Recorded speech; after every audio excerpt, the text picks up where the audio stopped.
Hello and welcome to ManyB. This is part 8 of my deconstruction of Consciousness Squared's series on idealism, and by some weird coincidence or ignorance maybe, I skipped one part because it was not following the numbered order, whatever. So I just sort of, I've done this and done that, right? So I skipped one for some reason that I'm not really aware of, and it doesn't really matter, right? Now, I don't like holes in my presentation, so even though this is might not be deeply philosophical in nature, what is going to happen here, it's rather, what science is there and what, observations is pro and con and so on, which I have probably dealt a lot with in my prior deconstructions of Bernardo Kastrup and similar kinds of presentations. But I'll go through it anyway, and I hope I can stick under 1 hour, stay under 1 hour, right? And it's a 14-minute long piece, and let's just head into it without further ado. What are we made of? Some say matter and others say mind, but what does... Why do we care? Why do we care? Why do I care, right? Excuse me. Why would I care what I'm made of? I have an experience. If what I experience is not made of experience, I can't get to what it's made of because I have my experiences, right? So either it's made of experience, so to say, or it's made of something I can't get to. This fetish with what are things made of is kind of weird and strange to me, right? Because I don't need to know what a tomato is really made of in order to eat it, right? I don't need to understand what Consciousness Squared is made of in order to listen to his videos, right? You could say, I don't need that.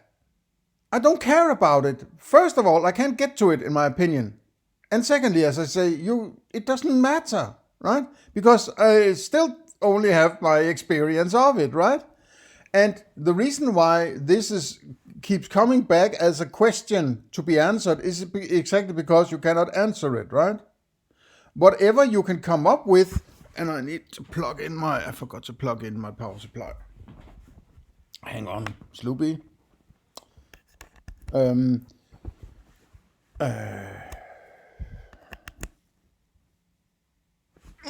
need to check. Sorry about that. There we go. And it's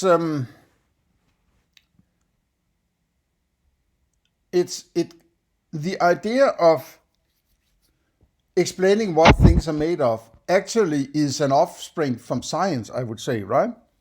Because if you throw a beaver from the Eiffel Tower, or you throw a cup of coffee, or you drop your car keys, or your mother-in-law, or an elephant, or whatever, right? I predict, in my experience, right, they would behave the same way. It makes sense to say, okay, I guess these are objects that are made of the same stuff. And if you have an idea that they are made of the same stuff, they will behave the same way, right? There might be other aspects in play, resistance from the atmosphere and whatever, right? But that's just because they're more in play than just your Eiffel Tower and the beaver and the earth, right? So this behavior thing is what makes you arrive at the idea that it might be made of the same thing, right? So, but a beaver is not made of beaver, right? And an elephant is not made of elephant. So if we make a general term, we call some little constituent that they're all made of that we can't really get to, right? Let's call that matter. Okay, So it's all made of matter. And there, if you have an idea that it's made of matter, the prediction is it's going to fall the same way from the Eiffel Tower, right? Now, what does it entail that it's made of matter? Well, maybe it's a measurement, maybe it's an observation, whatever, right? Some kind of observation, right? If a dog moves the same way as a cat and have the same sort of, you observe very similarities, it's likely that it's going to be made of the same thing. So if you throw it from the Eiffel Tower, it will fall the same way as a cat will fall the same way as a dog, right? So it's this sort of building on prior experiences and saying, well, they might have a theory that everything is made of the same thing. Let's call it matter. That's all it is. You have just made up a story that helps you predict something, right? It's the prediction that is interesting, not the matter that is the interesting thing, right? But then, because of the paradox of materialism, it seems like when you look at stuff and you get closer and closer to yourself and your brain, and you say, my mind is in here, then the brain must be responsible for the mind, at least somehow, right? It arises from matter somehow. But that's the problem of naive realism, or this paradoxical approach to understanding your ontology, right? And a kind of metaphysics that is sort of a default setting in human being, I would say, right? Then you run into the hard problem. And of course, they're going to take this chance or take this opportunity to bash materialism and all sorts of things that are entailed in doing materialism because of this problem, because of naive realism, and going to argue. I mean, all things are allowed in war and love, isn't what they say, right? In war and peace. So it's no. Let's get further into this. What does the evidence say? Let's take a look. Those who say that matter is fundamental argue that everything that exists, including our minds, are the result of physical interactions that obey the laws of physics and nothing more. This means that our minds emerge from matter, where matter is the cause and our mind the effect. And furthermore, that our mind is epiphenomenal, which means that it cannot be the cause of any other effect, including having any impact on the physical world. To many, this view is unsurprising, given the wealth of evidence showing that blood flow and electrical activity in the brain correspond to our senses to varying degrees. For instance, our ability to see corresponds strongly with the visual cortex in the brain, while memories do not appear tied to any single area. These associations are called the neural correlates of consciousness, which is an appropriate term, for they are only correlations which do not imply an arrow of causation. For while it appears to some that it is the brain that causes mind, to others these correlations mean that the mind produces the appearance of the brain. The fact is that correlation does not imply causation, so we have to look at other evidence. Let's examine it. It sounds like they're violating the idea of that he's criticizing direct experience while appealing to direct experience. I just sense that it is not fleshed out to. I mean, a brain is not. He's playing the devil's advocate or something like it. He's presenting, this is how they think. It's not how I think, but this is how I think they think. So maybe I should maybe leave it a bit here, right? With an eye toward the commonly held theory that matter is primary, and let's begin with physical evidence. All studies are linked in the description. There was a fascinating study done on memory using planarian flatworms that are able to regenerate their entire body, including the brain. The experiments involved training flatworms to traverse a given surface, and then they cut off their heads to find that after 2 weeks. But who says necessarily that everything has to go on in the head? What is the head in a thing like that? Is that if it moves in a certain direction, the front, the first part of that thing is the head. And I don't know. I don't know about these things here, right? The worms' heads grew back along with training they'd received before decapitation. But if our memories are stored in the brain and you lose your brain, shouldn't the memories be gone also? This should not be possible with the matter-brain theory, so let's place these results in a category called needs an explanation. Now let's talk about studies done on humans, such as this one on paradoxical lucidity, the unexpected return of cognition and communication in patients with diagnosed dementia. The most common cause of dementia is Alzheimer's disease. According to the study, is it a cause or is it a correlation? Right?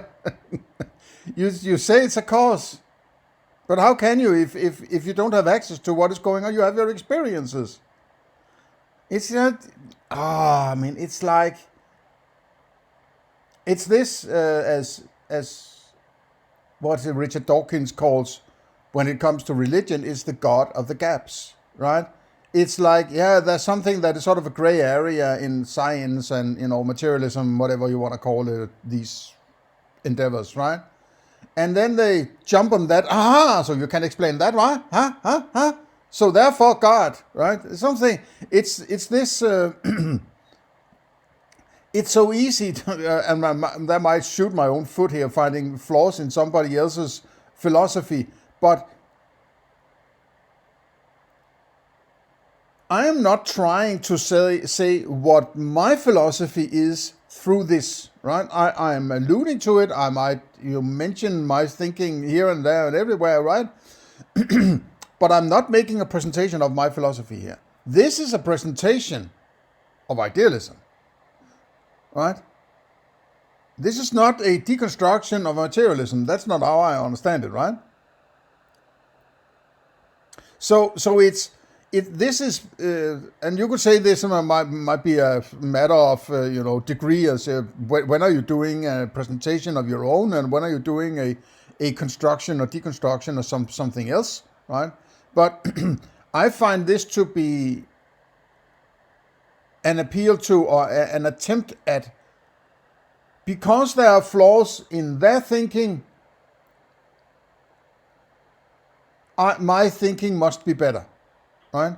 If you can keep pounding on somebody else and say they got it wrong, you need less time telling people about the greatness of your own philosophy, right? And if you can sort of make people think that the two ways of thinking are in many ways the same, but there are just these little problems in the other ones, and then you have the solution for these other ones, then you're perfect, right? Then you didn't have to establish that reduction base or work from first principles or establish all the steps through all of the philosophy, all the way to a moral principle even, right? You can just say, yeah, it's except for these few things that materialism got wrong, we have the answers for these few things. Therefore, we are perfect. Right? It's sort of avoiding presenting your own philosophy by deconstructing someone else. Or it's not even a deconstruction. There is nobody being deconstructed here. It might as well just be more or less straw men that are created, right? I at least have direct reference. When I deconstruct, I have direct reference to what it is I'm deconstructing, right? He's not presenting somebody says, I am materialism over here. I have made a presentation of the perfect philosophy called materialism. And then this guy would deconstruct it. No. He's presenting his understanding of what some other person that is unclarified is saying, apparently, right? So this is the sophistry. This is the sophistry. These cases, complete remission with return of memory, orientation, and responsive verbal ability was reported by observers of the lucid episode. The end-of-life version, called terminal lucidity, has been reported by physicians since the 19th century. Again, If the brain is the cause of the mind, and the brain is damaged, such that people are unable to function for years, yet their mental capabilities return, then this too needs an explanation. Who says they return? But what is the... aren't you making correlation? There's just something here I don't... This is too fluffy for me to take seriously, right? I don't buy any of these arguments. It seems they are just arranged so it arrives at the conclusion that you want, right? And I have not really any patience with this dissociation. And it's also that there was this paper, that somebody who found out something here, I'll take that. And there's somebody who found out something over here, I'll take that. And then there's somebody who found, and need a pile of 5 or 6 of them or 10 of them on top of each other and say, there are 10 things that materialism can't explain, therefore idealism, right? I don't buy that approach. That's not philosophy, right? It isn't philosophy. Present your own philosophy, right? The next area to discuss involves studies involving psychedelics. For if the brain is the cause of conscious experience, then we would expect to find a dramatic increase in brain activity under their influence, because participants relate extreme life-changing experiences. But surprisingly, only decreases in cerebral blood flow and blood oxygen level dependent fMRI signal were seen. Decreased activity in the anterior cingulate cortex, medial prefrontal cortex, was a consistent finding, and the magnitude of this decrease predicted the intensity of the subjective effects. So the lower the brain activity, the more grand were the mental states. To the surprise of many, brain activity was widely reduced. Activity in these regions dropped by up to 20% relative to before the injection. Even more striking, the deeper the reduction in activity in the anterior cingulate cortex and medial prefrontal cortex, the stronger the subject felt the effects of the hallucinogen. Nowhere did activity show an increase. Another study shows that noise slightly increases in the brain while under psychedelics. But how could noise create detailed and profound experiences instead of chaos? And besides, the effect reported was minuscule. See the left-hand column of these graphs. Reducing brain This activity... is just somebody's experience described on a piece of paper, which is somebody else's experience that is interpreted, right? It's all interpretation, subjective experience presented, it's basically abstraction. It's all abstraction. I'm not buying any of it, right? You have to think your way from your inside. You can basically base your philosophy on somebody else, on something else. You can only have philosophy by thinking. And the foundations of your thinking has to be done by you, because they deal with the ontology of your experience. So if you want an ontology, an understanding of your experience, or clarify it and classify it, and so whatever you want to call it, you can't ask that experience to clarify it for you, right? Because you need that experience. You need the ontology in order to classify how you understand your experience. Then you can't first take your experience and let it tell you how to understand or get to an ontology, right? And that's why I'm sitting here saying, think for yourself. If you haven't done these things, go back to the drawing board. Stop listening to me. Go back and think for yourself, right? Because you haven't done the necessary thinking in order to classify how to understand what the qualia of me here, right? In key areas by up to 20%, while adding a bit of noise down below, is not what a theory of brain-causing mental activity would imply. This reduction in brain activity has been replicated many times, so you cannot get to whether or not mind is from matter or matter is from mind by listening to your mind or listening to your experiences. It's ridiculous. It's these fallacies, it's these glaring violations. I don't understand why they can't see that, right? I don't get it, right? Why can't you see you're violating your own thinking here, right? If you're doing ontology and or metaphysics, you have to do it from the inside, so to say, right? And you can always also, try to think about at what point can I listen to my experiences in order to understand anything. Well, I would say you can't, because it's all based on your understanding. You have to have a full map of your experience, in my opinion, right? And that would be a complete ontology before you even start to think about what do I mean by knowledge, right? You map out your whole experience, how it works. You're not listening to it, you are thinking about it, right? When you've done that, what would be the next step? I would say, if you're not going to do, unless you're going to do metaphysics, the next step would be epistemology. What do I mean by knowledge? What part of my experience... The first step after an ontology would be, is there something beyond my experience, right? And why do I think that? Why do I need that? Is it something that follows from my experience? I would say no. Now, if there is something beyond my experience, I can only establish it as an axiom, right? I can say I am deciding that there is something beyond my experience, and some part of my experiences are representations of that outside, right? That's all I can do. I can never get to the outside. I have to stay with my ontology, right? And my interpretation of the ontology, which is an interpretation, right? Maybe you could say ontology is that which describes what is there and their interdependencies, right? You can't have cognitions without qualia, for instance, right? You can't experience elephant without colors and sounds and taste and so on, right? So there's an interdependency there. The cognitions, there have to be qualia before you have a cognition, right? And when you have cognitions, what do you get from that? And from that, and from that, and so on. This is just a description of what is in your experience, and are there interdependencies, right?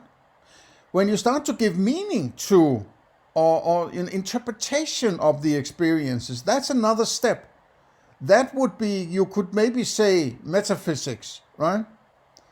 But I would like metaphysics to be the attempt at explaining what is going on beyond your experiences. And therefore I classify metaphysics as a fantasy, right? Because you can't get to it.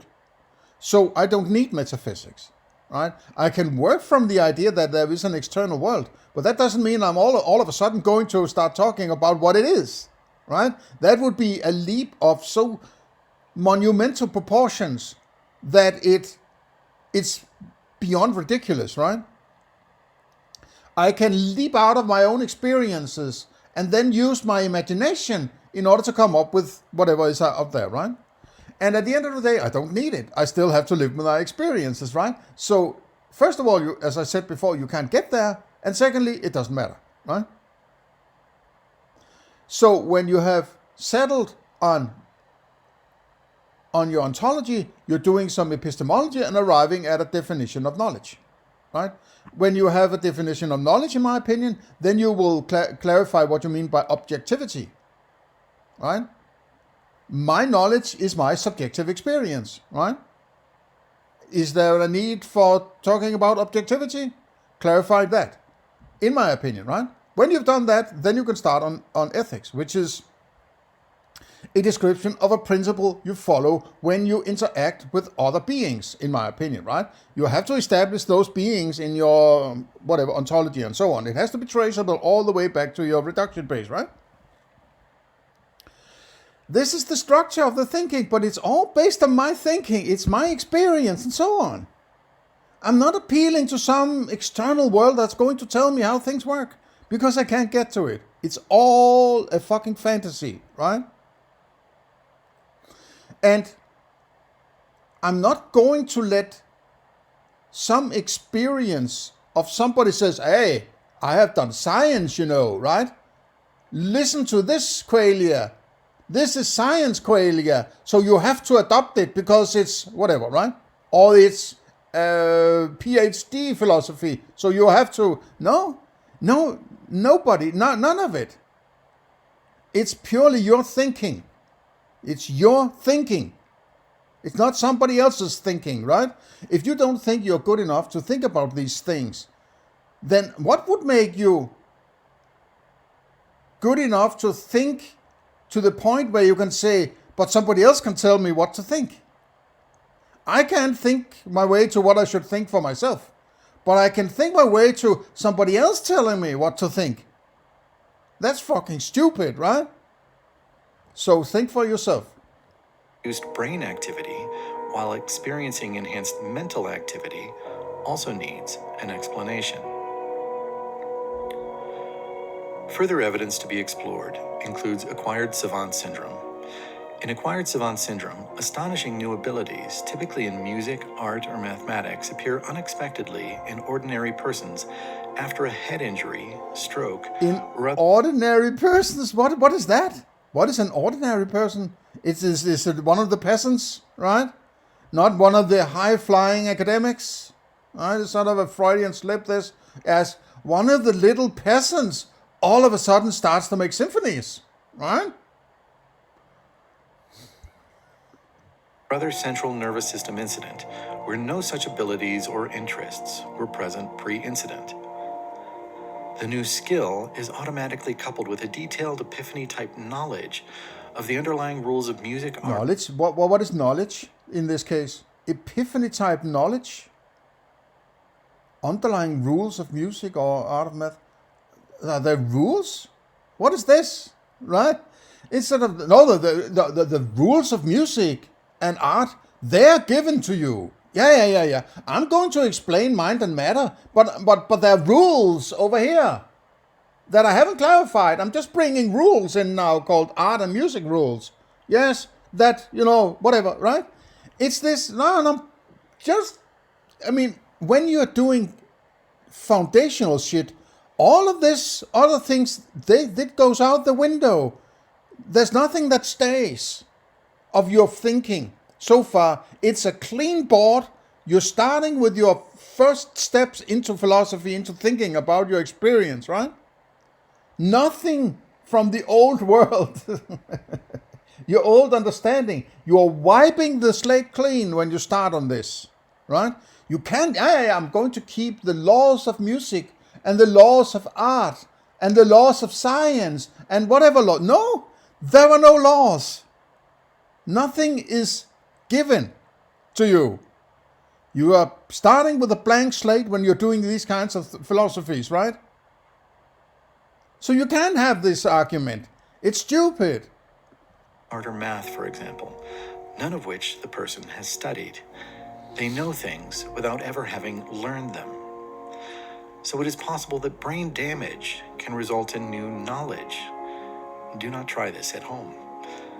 Given the matter-brain hypothesis, this also needs an explanation. Okay, so they are going to pile up something that can't be correctly explained according to their standards, right? And then they're going to find one solution, and all solution will point to their metaphysics, right? They will pretend there are no other viable explanations or solutions to these particular little problems, right? That's the sophistry. Another study was done on a dissociative identity disorder patient who had several personalities who were blind. How did they know they have several personalities? What is that? What is a personality? You haven't clarified what a personality is, right? So there are all sorts of shit taken for granted. Oh, yeah. I can have this foundation I'm referencing. Personality. Everybody knows what a personality is, right? No, I don't. Because we're doing ontology here. We're doing metaphysics, right? Scientists used brain scans to see what was happening while those alters were in control. to find that, in summary, psychogenic blindness seems to suppress visual information at an early neural stage. Okay, In other words, seems to, but it's all correlation now, right? These are all correlations. They're not causations. Are you going to tell me that you are saying correlation is not causation, but you're going to use correlations under the guise of causation to argue against causation? I mean, come on, man, right? she didn't have a functioning visual cortex with a blind alter at the helm, but this would be mind controlling the brain. This makes no sense if the mind is non-causal. To continue, the human mind is one of the most complex things of which humans are aware, and according to the matter-brain hypothesis, You are not aware of mind. I mean, this is foundational. How can you be aware of mind? That you have awareness, right? I have awareness. I'm aware of my laptop here, for instance, right? And I'm aware that I'm talking about my laptop. And I am aware that I'm thinking about what to say about my laptop and so on, right? I'm aware of that. But I'm not aware of mind. I think that it's important to have a very, very clear understanding of this. Mind is just as he describes here. It's an umbrella term. It's the balloon or the bag that all that he can reference in his experience is encompassed by, right? It's the two-dimensional sort of umbrella term for everything. It's easier to say mind than to say qualia, cognitions, abstractions, theories, science, pleasure, whatever, right? Desire. It's easier just to say mind.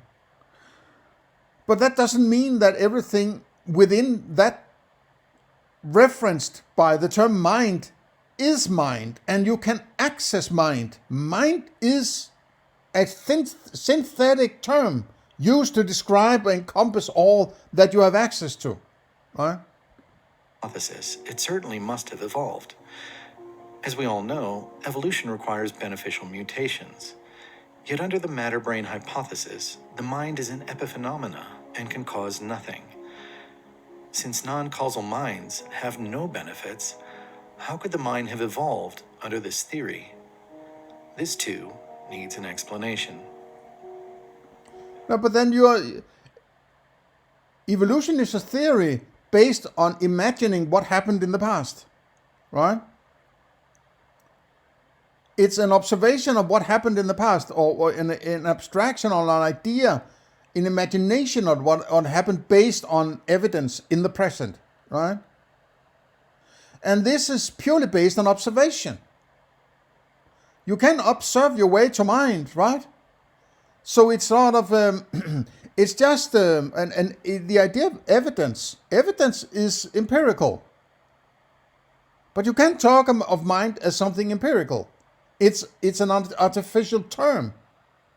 So the foundational understanding of what he's doing here is screwed up, right? He is creating a sort of dysfunctional understanding of this thing here, and possibly creating more or less straw man based on this misconception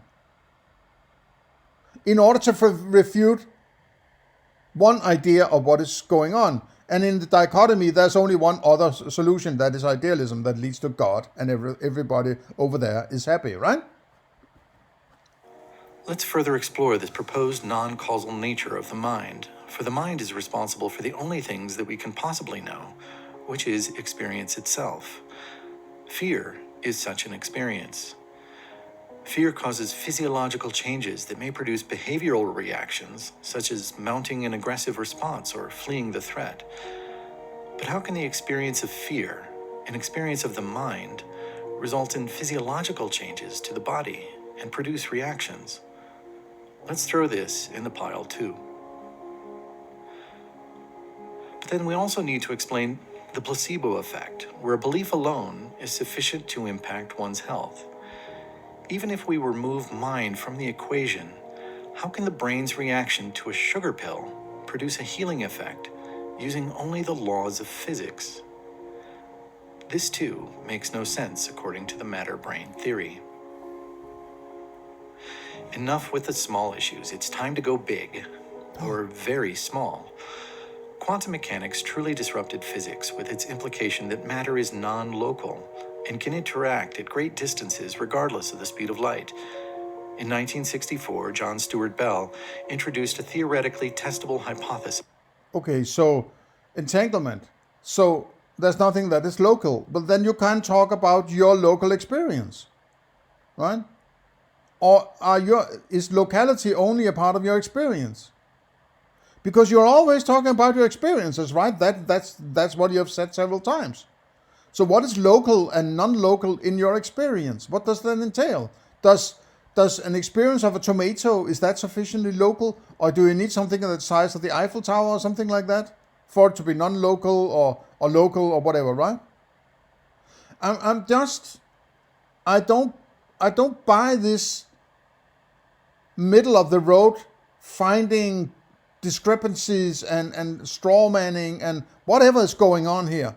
I like philosophy to be based on a very rigid starting point that I can always get back to and check out myself.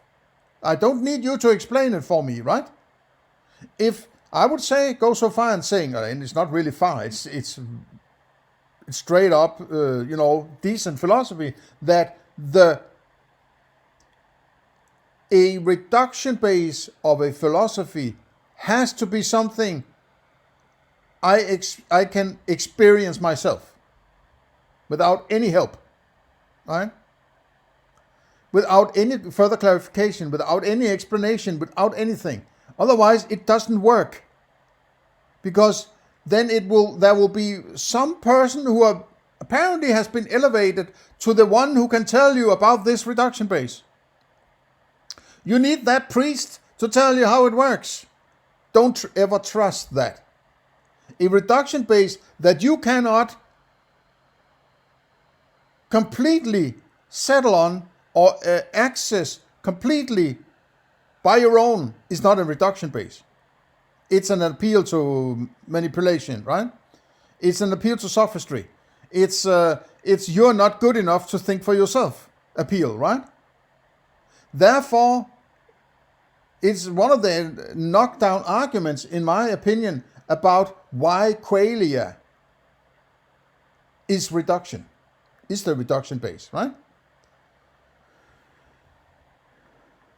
I have never heard anybody say, when I point and say that is blue, that they say, what? What are you talking about, right? They might not say, I don't experience blue over there, but I experience red over there. Do you agree with that? Yeah, red. But it might be that don't experience blue in that particular aspect of in relation to my experience. But it cannot get more foundational than that. And if we cannot agree upon a color, fine. But at least we can reference something that could be a color, right? Or a sound or a taste. We can all reference it, right? If I have a cognition of, for instance, elephant, there's nobody who says that everybody should experience that elephant, even if they're staring in that general direction. So it always also makes sense to call that knowledge, because it's either or. Either you have the experience or you don't. Usually, if I have a color experience, it's highly unusual, if not downright something I have never experienced. That if I point and say that is red, everybody else has agreed. They might disagree upon the shade of the red. But if I were to say, does that have a color? They're saying yes, right? So it's like, that's the closest thing that we can get to a reduction base that everybody can handle on their own accord, right? Saying that, for instance, your reduction base is mind, is just fucking with you, right? It's putting an abstraction where direct experience should be. It's taking away, it's luring you into rejecting your own direct experience, right?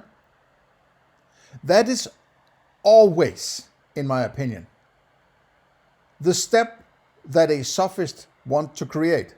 They want you to reject your own experience and start listening to them instead, right? If they can get you away from trusting your own direct experience, they got you in their grasp, right? They got there in their palm. They can manipulate all they want, right? And some people want to be manipulated. They want to get away from reality, so to say, or their direct experience, because it reminds them of something they don't want to be reminded about, right? So they want to retreat into fantasy land, right? To determine whether quantum mechanics was correct in its assertion. His proposal, when eventually tested, showed that yes, quantum mechanics was correct. The 2022 Nobel Prize for Physics then went to 3 scientists who over the years had plugged all possible holes in Bell's theory and verified what quantum mechanics suggested. One of the more unsettling discoveries in the past half a century is that the universe is not locally real. And matter is not what we think it is, as the quantum mechanical double slit experiment. What does it mean that it's real? What is the universe? Right? What is it? I have some experiences. What is the fucking universe? Is that some idea you have about what is out there beyond your experiences? But of course it's not the real thing. It's an experience I have, right? I've just classified it as a representation of a universe, right? Experiments show that matter only exists upon observation and measurement when the wave function collapses. If matter is not... No. Hang on. You can't, just because you're not measuring, doesn't mean that there's not existence. It might depend on what you mean by existence, but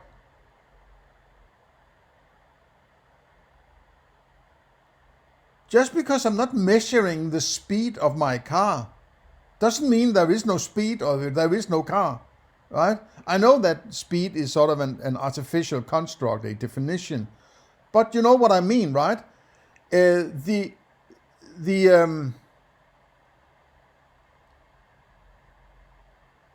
absence of evidence is not evidence of absence, as they say, right? Just because you don't have any evidence doesn't mean that it doesn't exist, so to say, right? So it's not, because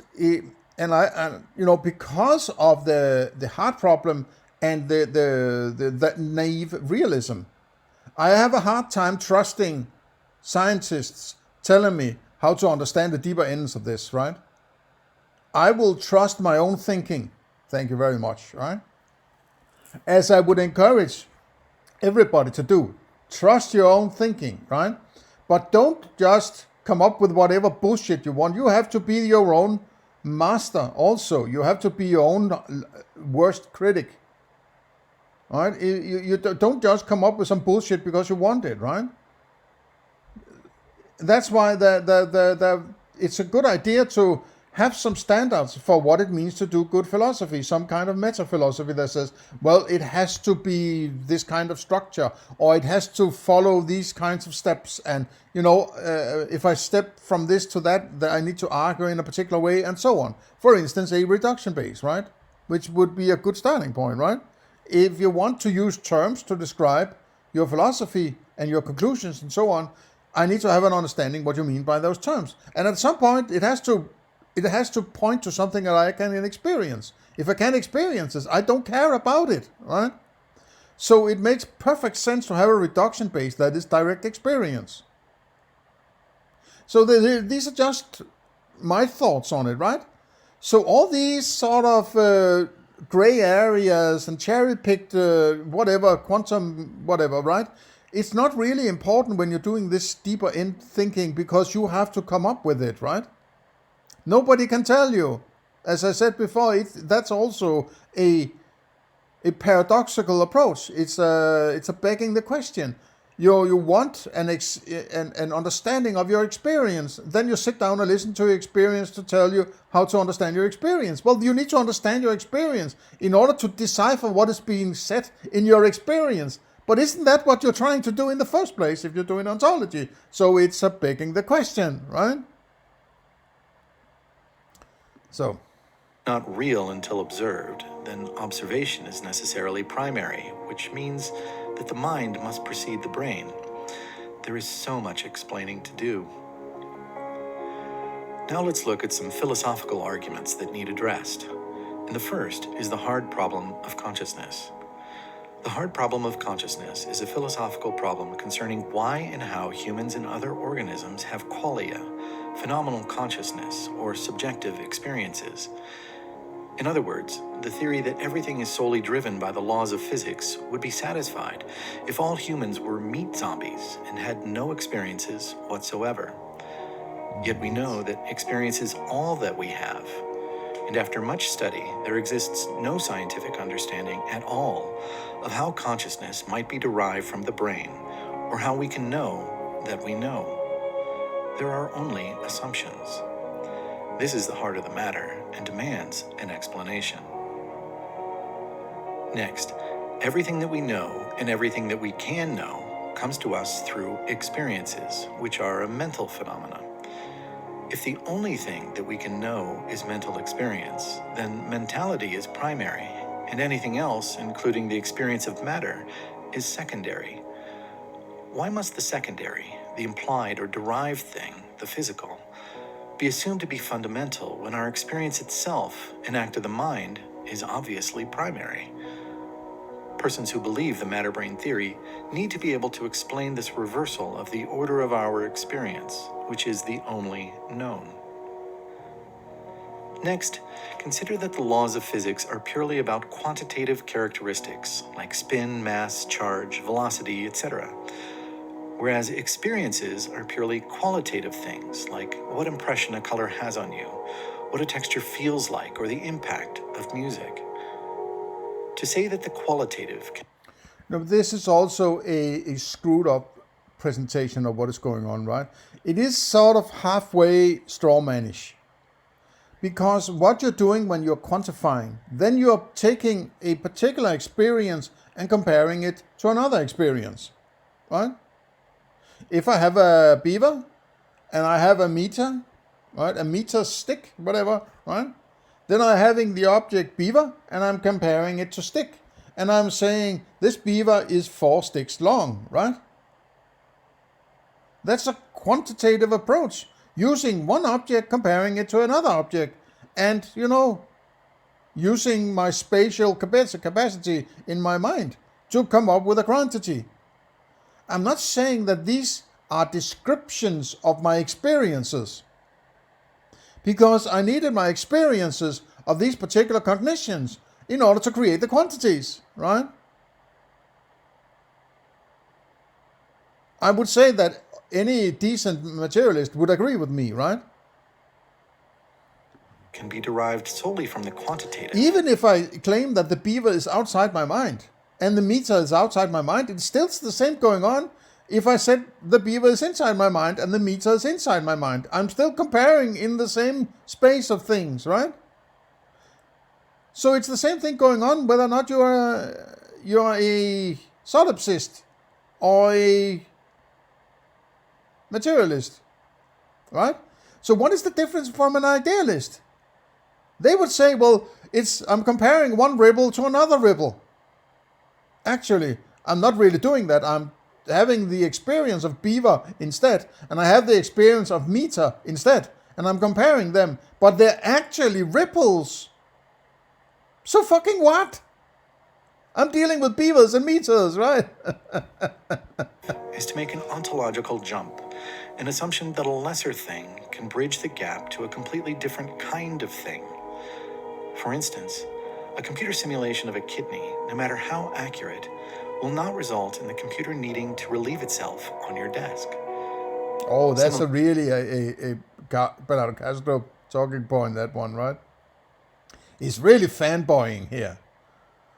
Similarly, the quantitative can never derive the qualitative, as they belong to separate ontological categories, where only the quantitative can be derived. To the list it goes. And as was described in our earlier video called Knowledge Refutes Materialism, the existence of any complex technology is sufficient to logically refute the materialist premise behind the matter-brain assumption. This will also need to be refuted. You may have noticed that we have not yet addressed the most common argument in favor of the matter-brain theory, and we will do so shortly, we promise. First, we would like to point out that the alternate theory mentioned at the start of this video was that everything can be derived from mental states, including all physical things, as was described in some detail in our video called How the World Works.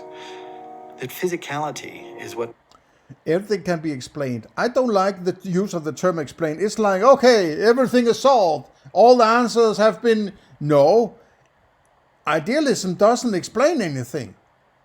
It just places imaginations and abstractions before that which you have direct access to. When you experience brain, they say, yeah, there are ripples that are responsible for your experience that you call brain. Right? And then they say, now it's explained. Fuck all is explained. It's not explained. You're just adding some abstraction to something, to an area you don't have access to. For whatever reason, I don't really understand the need to do this, right? All you need to do when you're a materialist is to realize that that experience you have cannot be something outside your experience. Whenever you're doing science, you are describing your experiences, your cognitions, I should say maybe, right? You're describing your cognitions and you're quantifying them and using various mathematical tools to present these ideas and dependencies of how it moves about in formulas and so on. That's all that you're describing your own experience. You're not describing an outside. You're describing a subjective experience, right? That's the turn that needs to be realized by people who, let's say, suffer from materialism, right? That what you're doing, you're describing your own experience, but you can decide to say, well, yeah, I can agree with somebody else on my description. They will have the same description as me. But what you can't do is say, this dude over there did science. Now you have to eat it raw because of the magic word science. No, you have to do the science yourself, right? You have to experience for yourself. That's the difference. It's not authoritarian. It's highly subjective, right? It's purely subjective, I would say. Everything in its base form is subjective because you are the control unit of your experience, right? You can't let your experience tell you how to understand your experience, so it is purely subjective, right?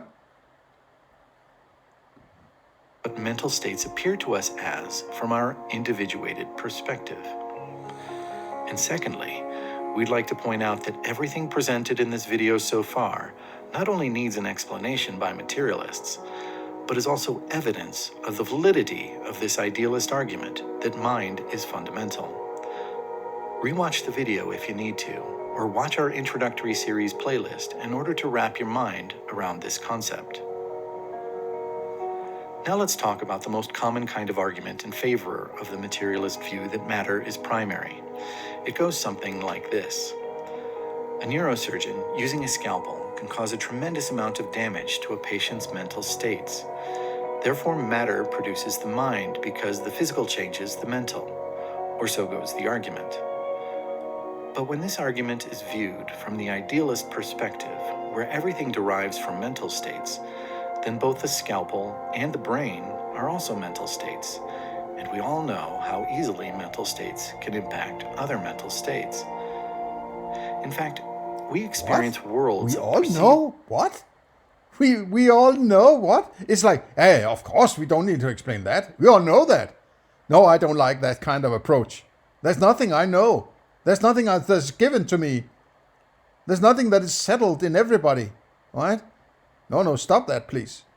Physicality every night in our dreams, where once we awaken, we realize that all of that experience, including the supposed physical, was all purely mental. The fact is that this argument applies to both theories, and therefore supports neither, just as the neural correlates of consciousness leave the causes of the correlations ambiguous. There is a great deal of evidence in support of idealism that would need to be refuted in its entirety, and there are no arguments strictly in favor of materialism. And that is exactly what we would expect of a belief that is false. Yet this is astoundingly the default assumption of Western science, and what is holding it back from even greater achievements, all based on assumptions and lack of evidence. It is time to follow where the evidence actually leads. If you can think of any argument that strictly favors matter over mind... No. Then you can't step from it's time to look at the evidence. Well, if you have an argument, say, no, that's not evidence. An argument is not evidence. I'll rewind this one. Of evidence. It is time all based on assumptions and lack of evidence. It is time to follow where the evidence actually leads. If you can think of any argument that strictly favors matter over mind, we would all like to know. So please leave it. We would all, us over here in the right thinking camp, we would like to know if you can come up with something, right? I don't think you can, right? But an argument is not evidence, right? He's stepping from, it's time to look at the evidence. Now, if you can come up with an argument, what? No. We're doing evidence now, right? That is empiricism. Otherwise, what are you talking about when you're talking evidence? In the comments. And please help to goose the YouTube algorithm with a like and subscribe to Consciousness Squared.